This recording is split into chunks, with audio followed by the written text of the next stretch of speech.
So the ship sinks.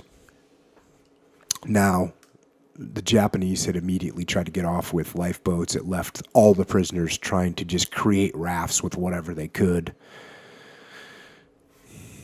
Even after the sinking, the killing went on for those of us who survived and got onto rafts.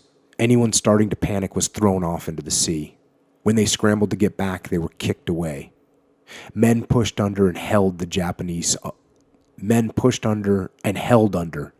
survivors.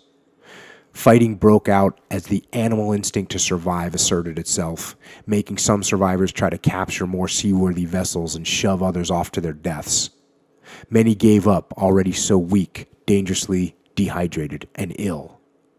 Many gulped salt water and quickly went stark raving mad, drowning themselves to end the torment. Horrible as it may sound, as men became mad, they had to be shoved off of the rafts or boats, or the remainder might have perished. There was a lot of shouting and screaming. Cries of, "Get off, you bastard," or "I'll kill you," made me close my eyes in distress. Most of the shouts were in English. There were not many Japanese, the majority of whom had gotten off early in the lifeboats. Drowning and dying men called for their wives, their children, or mothers.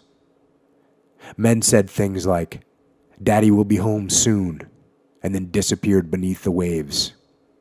It was harrowing to hear. By that stage, most of us were treading a very fine line between sanity and madness. It didn't take much to put people over the top. I couldn't see where it was coming from, but a group of men started singing. First, to keep their spirits up, they sang "Rule Britannia." After the Celaranga incident, we had been banned from singing this stirring anthem, with its line about Britons never, ever being slaves. So there you start seeing some spirit as they start singing "Rule Britannia." And the Celarang incident was when some prisoners had just when the Japanese had taken over in Singapore, and forgive me if I don't remember this correctly, but a couple guys had tried to escape and they got caught, and basically it was a standoff between the soldiers and the Japanese prisoners, or Japanese prison camp commanders, and they wouldn't. And the soldiers did not back down until they had executed the four prisoners that had tried to escape, and then they kept everyone else locked in this compound for 5 days. And when the guys started to die from starvation and dysentery and dehydration, then they said, okay, then they signed a paper that said no one else would try to escape, but they held the line as long as they possibly could. 244 of my comrades on the Kachadoki Maru died that night.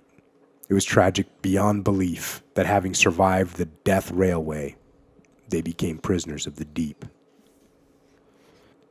1,403 Allied servicemen had died as a result of the failure of the Japanese to observe the Geneva Convention and apply red crosses to our hell ships.